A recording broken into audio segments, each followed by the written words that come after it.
예, 국내 코로나19 확산세가 연일 거세지는 가운데 하루 확진자 수가 400명에 가까워졌습니다. 3차 유행 시작 이후 300명 이상을 기록한 날이 지금까지 7차례로 2차 유행 당시와 같아졌는데요. 사실상 2차 유행을 넘어선 것이 아니냐는 분석까지 나오는 상황입니다. 오늘 자세한 소식을 백순영 가톨릭대의대 명예교수 그리고 계속해서 김수민 시사평론가와 함께 짚어보겠습니다. 어서 오시죠. 안녕하세요. 예. 코로나19 확산세가 언제 꺾일지 논하기가 참 어려울 정도로 이게 점차 거세지고 있는 상황입니다. 말씀드린 것처럼 2차 유행이 사실상 넘어서기 시작했다라는 분석들도 나오고 있는데요. 현재 상황 어떻게 분석하고 계신지요? 예, 여러 가지 지표로 봤을 때 이미 넘어서고 있는 것으로 보입니다. 일단 8월 달에 집단 발생의 경우에 있어서는 12일 날 사랑제일교회가 처음에 환자가 나왔고요. 8월 15일 날 집회 이후로 급격히 발생을 했는데 예. 서울만 두고 보자면요. 이때 8월 16일부터 8월 22일까지 양성률, 그러니까 진단검사 수에 대비해서 확진자가 얼마나 나오냐 하는 것이 4.55%. 이거 굉장히 높은 숫자이거든요. 예. 전국 평균은 사실 지금까지 1% 약간 넘는 수준입니다. 근데 지금 11월 15일부터 21일까지 양성률이 4.71%가 이거 최고의 숫자입니다. 그렇기 때문에 지금 현재 서울이 굉장히 아직도 악화 일로로 가고 있는 상황이긴 한데 전국적으로 보면은 최근 일주일간의 일인간 환자 발생률은 322.3명 이 정도 되기 때문에 예. 이것만 해도 사실 2단계의 수준을 지금 넘어가고 있는 상황이고요. 또 최근에 진단검사 수가 점점 늘어나고 환자 수도 늘어나는 상황인데 오늘만 봐도 이게 숫자만 400명이 아니지 해외로부터 들어온 환자 수가 약간 적어서 380명대를 유지하고 있지만 사실 문제는 추세인데 예. 이 400명을 넘어가는 이런 급격한 추세는 없는 것이 그나마 다행이긴 하고 일단 지난주 19일부터 1.5단계라는 것을 했기 때문에 거의 지금 일주일이 돼가는 시기니까 일주일이 지나면서 그 효과를 조금 기대해 본다면은 일단은 400명, 500명 가는 것만은 좀 면하면서 좀 수평으로 가다가 감소 추세로 갔으면 좋겠는데 아직은 좀 이건 희망 섞인 기대입니다. 예, 일단 지금 수도권 같은 경우에는 사회적 거리두기 2단계로 격상된 이틀째인데 물론 아직 그 효과를 기대하기에는 너무 이르긴 합니다만 이대로 확산세가 계속 간다라고 하면 조금 뒤에 이제 2.5단계로 격상될 가능성도 있겠습니까? 근데 지금 상황으로 봐서는 우리 국민들의 이동량도 많이 줄었고 또 이 거리두기 2단계라는 게 상당히 좀 강력한 조치이기는 해서요. 우리 국민들이 경각심을 가지고 있고 또 여러 사람들이 모임만 줄일 수 있다면은 이 2단계 효과가 다음 주 정도까지는 나올 수 있을 것으로 보이기 때문에 예. 지금부터 한 일주일간 지금 지난주에 했던 1.5단계가 어느 정도 효과만 유지해 준다면은 2.5단계까지 가는 것은 아직은 좀 이르지 않나 생각이 들고 지금 상황으로 봐서는 기대로 봐서는 이 일일 확진자 추세도 그렇고 여러 가지가 좀 안정적이긴 한데 제일 걱정되는 게 서울시에서 너무나 많은 이 양성률을 나타내는 것하고 예. 또 환자의 규모가 소규모 발생이던 것이 그 N차점 감염이 일어나면서 상당히 지금 규모가 커지고 있어요. 그 동대문에 고등학교에서부터 시작한 것도 교회로 가고 교회에서부터 또 다시 지역사회로 가고 하는 것들이 아직 멈추고 있지는 않기 때문에 이런 부분이 우려가 되기는 합니다만은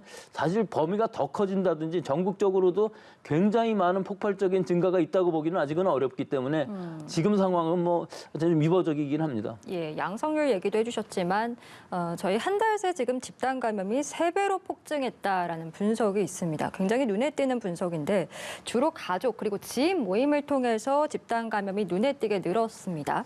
아무래도 이런 모임에서는 이제 마스크를 잘 착용하지 않기 때문에 그것이 원인이었을까요? 어떻게 좀 해석하시는지요? 네, 아무래도 여러 군데서 마스크를 다 많이들 시민들이 잘 착용하고 계시는데요. 그래도 모임이라든지 실내에서까지 계속 착용하기는 대단히 어려울 것이고 특히 지인 모임, 그중에서도 특히 가족 모임에서는 마스크 착용이 더 어려울 것으로 보여집니다. 예. 그래서 현재 이제 굉장히 전파세의 추세를 보면 과거에는 특정 집단을 축으로 해서 많이 전파가 됐고 그것을 좀 빠르게 따라잡아서 추적하고 수습할 수 있었거든요. 예. 근데 현재 추세는 이제 다발적으로 굉장히 여러 군데서 일상적으로 벌어지고 있다라고 하는 건 분명히 경각심을 가져야 될 내용이고 결국에는 여기서도 답은 한 가지밖에 없다는 그런 결론을 도출할 수 있습니다. 거리두기일 수밖에 없는 것이죠. 예. 그래서 최대한 모임을 자제할 수밖에 없다라고 하는 게 현재 상황에서 보여지는 거다. 특정한 곳에서만 전파가 되고 있고 나하고 멀리 떨어진 곳에서 이루어지고 있다. 이것이 아니다라는 거를 국민들이 좀 인식할 필요가 있습니다. 예, 이런 의미에서 어제 방대본 발표에서도 2020년이 더 이상은 모임이 없다라고 생각해달라라는 그 발언도 나온 것 같습니다. 그런데 이게 비단 이제 일상 곳곳에서만 이렇게 나오는 것이 아니라 1, 2차 유행 때처럼 집단 감염도 계속되고 있다라는 그 부분도 굉장히 문제인 것 같습니다. 최근에 그 대형 병원 감염 사례들 보면 일주일 사이에 서울대 어린이병원 그리고 삼성서울병원, 고려대 안암병원에서도 확진자가 잇따르고 있거든요. 어떻게 보시는지요? 이게 지난번에 그 메르스 사태 때 그 병원에서 삼성 서울병원에서의 그 대규모 확산 같은 상황은 아니지만은 예. 일단 병원이라는 이 지역은 상당히 위험할 수가 있는 곳이죠. 환자들이 많이 모이기 때문에 또 들어가면서 아무리 발열 체크 잘하고 마스크를 모든 사람들이 다 쓴다 할지라도 사실은 병원 안으로 환자들이 들어오는 것을 지금 막을 수는 없는 상황입니다. 즉 무증상 환자들이 많이 있을 수밖에 없는 상황이 되고 점점 늘어나고 있거든요. 예. 이 얘기는 우리 지역사회 내에서의 지금 무증상 환자들이 젊은 층을 중심으로 해서 상당히 많이 늘어났다는 것을 알 수가 있는 상태이죠. 또 이 겨울이 되면서 고령자라든지 기저질환자들이 응급실을 간다든지 병원에 가는 일이 많아지는 상황인데 또 뭐 발열이 됐다든지 호흡기 증상이 있으면은 일단 진료를 받기도 어려운 상황이거든요. 그렇기 때문에 병원에서도 어떻게 하든지 빨리 진료를 해야 되는 응급 상황들이 있기 때문에 감염 원내에서의 감염 관리, 감염의 전파가 최소화될수록 최대한 유지하면서 진료를 하는 것이 올 겨울에 굉장히 큰 힘이 될 수 있을 것이라고 생각하는데 예. 사실은 대구 경북 지방에서의 그 의료 공백 상태에서도 보셨다시피 이 감염 관리가 잘 못 되면은 사실은 응급실 같은 데에서 시간을 놓쳐 갖고 돌아가시는 분이 생길 수 있는 부분이기 때문에 예. 전체적으로 병상이 부족하지 않다 할지라도 응급실에서의 감염 관리 또 얼마나 빨리 환자를 볼 수 있느냐는 신속한 진단 이런 것들이 지금 필요한 시기라고 보겠습니다. 예, 이렇게 대형 병원에서 집단 감염이 나오면 아무래도 의료 체계 전체가 이제 불안정해질 수 있기 때문에 그 문제가 더 심각해질 수 있는 건데 뭐 수도권 같은 경우에는 그나마 대형 병원이 좀 여러 개가 있지만 저희가 뭐 전남대 병원 사례도 봤듯이 이렇게 지역에서 대형 병원이 폐쇄가 되면 사실 그 지역에 있는 의료 체계 전체가 붕괴가 될 수 있는 우려가 있기 때문에 이런 부분들이 참 걱정입니다. 근본적인 대책이 좀 필요한 시기가 아닐까라는 생각도 드는데. 네, 좀 이런 말씀 드리기 죄송하지만 안 그래도 굉장히 고생하시는 분들이라서 예. 근데 그래도 종사자분들이 더 조심하실 필요가 있다라고 하는 거죠. 물론 종사자분들도 사람이기 때문에 또 출퇴근하는 처지이기 때문에 병원이라는 공간 역시 별도로 떨어진 안전한 공간이 되기는 좀 어려웠던 게 있는데요. 그래도 더 조심하실 필요가 있다. 그리고 참고로 만약에 백신이 도입된다고 했을 때 백신을 가장 먼저 접종받게 되는 계층이 바로 의료인들입니다. 그건 예. 당연한 일이라고 볼 수 있는데 근데 또한 그만큼의 의무도 지고 있다라고 하는 거 이거는 이제 어떤 개개인부터 시작해서 종사자들의 책임 분명히 다시 상기할 필요가 있다고 보여지는 거고요. 그리고 이제 병원 측에서도 이런 사태를 틀어막기 위한 노력들을 또 해야 되겠지만 한번 터졌을 때 이것을 어떻게 대처할 것인가, 터졌을 때 공간별로 어떻게 대처할 것이며 뭐 동선이라든지 격리 문제라든지 이런 것들 어떻게 할 거냐에 대한 철저한 시뮬레이션이 되어 있어야 한다. 예. 그것이 이제 뭐 이런 일 자체가 터질 수는 있지만 그것이 번지는 것이 더 문제이기 때문에 그걸 막는 준비에 철저할 필요가 있다라고 하는 거고요. 그리고 분명히 한쪽 병원에서 문제가 생기면 사실 검사를 해봤더니 추가적인 문제가 없더라. 그래서 병원이 앞으로 원활하게 운영될 수 있다라는 결론이 나더라도 예. 그때까지 또 시간이 지체가 될 수 있고 또 다른 병원으로 환자가 몰릴 수 있거든요. 이런 부분들에 대한 대비도 이루어져야 되는데 이것은 각계의 어떤 병원들이 대비할 수 있는 부분이 아니다. 분명히 다시 말씀드리지만 지자체 차원에서 지역사회 차원에서의 대비가 되어 있어야 한다라고 하는 것을 좀 강조를 하고 싶습니다. 예, 수도권의 경우에는 뭐 앞으로 1, 2주 후면 중환자 병상이 부족해질 수 있다라는 분석 결과까지 나온 상황이고 이렇게 병상 부족 우려가 커지면서 지금 의료계에서는 소아나 경증 환자를 중심으로 좀 집에서 치료하는 방안이 필요하다라는 주장까지 나오고 있는 상황입니다. 이렇게 되면 이제 자가 치료가 불가피한 상황이 되는 건데 이를 두고도 좀 여러 의견들이 있는 것 같습니다, 교수님. 예, 지금 뭐 생활치료센터가 있기 때문에 어느 정도 그 병상 부족 문제는 해결이 될 수 있을 것으로 보이지만 사실 이것도 앞으로 환자가 지금처럼 300~400명씩 나온다고 그러면 전부 격리하기가 어려운 상황이거든요.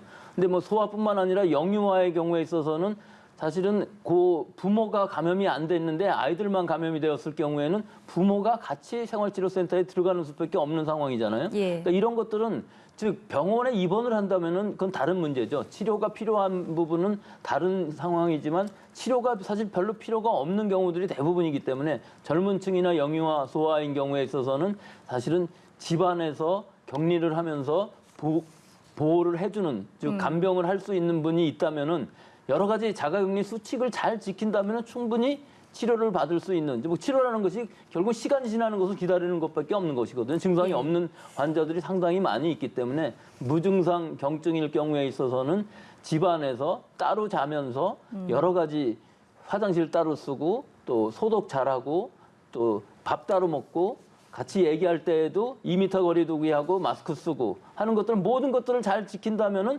보호자가 감염이 안 될 수 있거든요. 예. 그래서 여러 가지 조건만 잘 맞는다면은 보건소에서 이런 부분을 배려해 줄 수 있게 되면은 사실은 훨씬 더 편할 수가 있죠. 즉 생활치료센터에 만약에 들어간다 그러면 여러 가지 불편한 점이 있을 텐데 정신적으로도 안정이 될 수가 있고 예. 여러 장점들이 있기 때문에 이것들을 해야 되는데 사실 이런 환경이 되지 않는 분들이라면은 치료센터에 들어갈 수밖에 없습니다. 그래서 예. 이게 선택권이 아니라 보건소 쪽에서 본인들의 의사와 또 여러 가지 환경들을 다 검토를 해서 이런 것들도 하나의 대안이 될 수 있을 것으로 보이고 앞으로도 이런 것들을 좀 지금 병상이 부족하지 않다 할지라도 예. 좀 연습을 해갖고 어떻게 하면 잘 관리를 할 수 있는지 하는 지침 같은 것들을 마련하면 괜찮을 것으로 봅니다. 예, 자가치료도 하나의 좋은 대안이 될 수 있을 것이다라는 말씀이신데 그렇다면 이제 자가치료 대상을 어떻게 분류를 할 것이고 말씀해주신 것처럼 뭐 자가치료의 수칙은 어떻게 정하고 또 환자들에게 어떻게 전할 것인가 그 부분에 대한 세부적인 방안도 좀 나와야 될 것 같습니다. 네. 이 자가치료는 뭐 제 개인적인 생각을 말씀을 드리면 일단 예. 분명한 기준은 본인이 희망해야 된다라고 예. 있는 게 있을 것 같아요. 그러니까 어떤 기준에 따라서 분류를 하더라도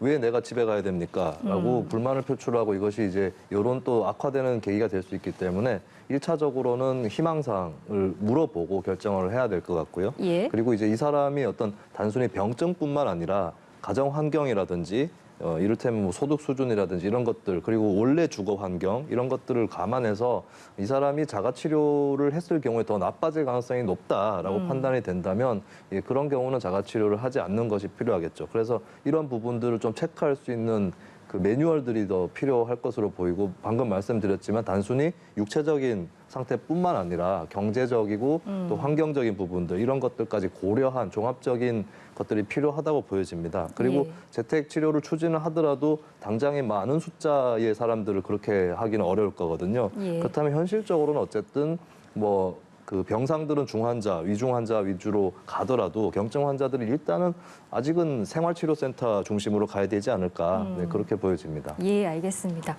저희 이제 좀 대표적인 감염 사례들 짚어보려고 하는데요. 먼저 진주시 사례를 좀 짚겠습니다.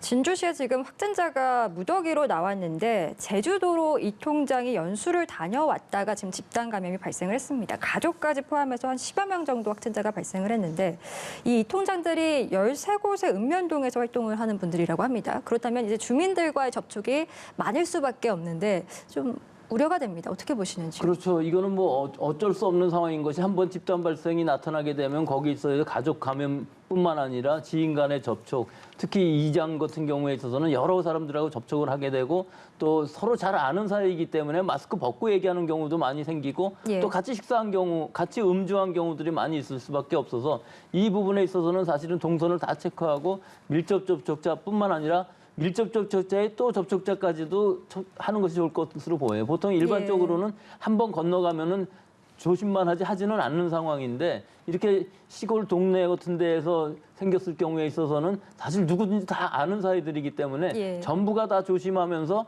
가능한 한 이 잠복기가 지나가기 전에 여러 사람들을 다 선제적으로 지금 검사를 해야만이 N차 감염이 더 이상 퍼져나가지 않지 이것이 그 지역뿐만 아니라 다른 데까지 퍼져나갈 가능성이 충분히 있기 때문에 지금으로서는 굉장히 우려가 되는 상황일 수밖에 없습니다. 예, 그런데 경남도에서 지난달에 이미 단체 여행을 자제하라는 공문을 각 시군에 보냈다고 합니다. 그럼에도 불구하고 이를 무시하고 이제 이 통장들이 제주 연수를 떠난 것과 관련해서 아니 행정기관에서 앞장서서 모범을 보여야지 왜 이러는 것이냐라는 지적들도 잇따르는 것 같습니다. 네, 이런 비슷한 일들이 계속 벌어졌던 게 과거에도 어떤 지역에 재해가 있는데 지방 의원들이 해외 연수를 떠났다거나 이런 사례들이 또 있고 그때 들었던 어떤 해명 또는 변명이라고 할 수 있는 그런 것들을 보면 이제 원래 계획이 잡혀져 있던 것이었고 예. 그 계획을 취소하는 게 쉽지 않았다라고 하거든요. 아마 이번 경우도 그런 것에 해당할 수 있겠습니다. 인간적으로는 또 그런 마음이 들 수도 있어요. 실컷 잡아놓은 계획이고 나중에 되면 더 가기 어려워지니까 이번에 반드시 가야겠다, 더 심해지기 전에 가야겠다 이렇게 생각했을 수도 있겠는데 어쨌든 이번 사례를 보신 분들은 이제 만약에 이런 비슷한 일정이 잡혀져 있는 분들은 당분간 사실 그 확진자 수가 뚝 떨어지거나 할 조짐은 그렇게 보이지 않기 때문에 예. 그런 만큼 더더욱이나 이런 연수라든지 이런 이동들은 자제할 필요가 있겠다라는 걸 분명하게 좀 깨달을 필요가 있겠습니다. 예, 경상남도는 엄중한 책임을 물을 방침이라고 밝혀왔습니다. 오늘 코로나19 소식 두 분과 함께했는데요. 박순영 가톨릭대대 명예교수 그리고 김수민 시사평론가 수고해 주셨습니다. 말씀 고맙습니다.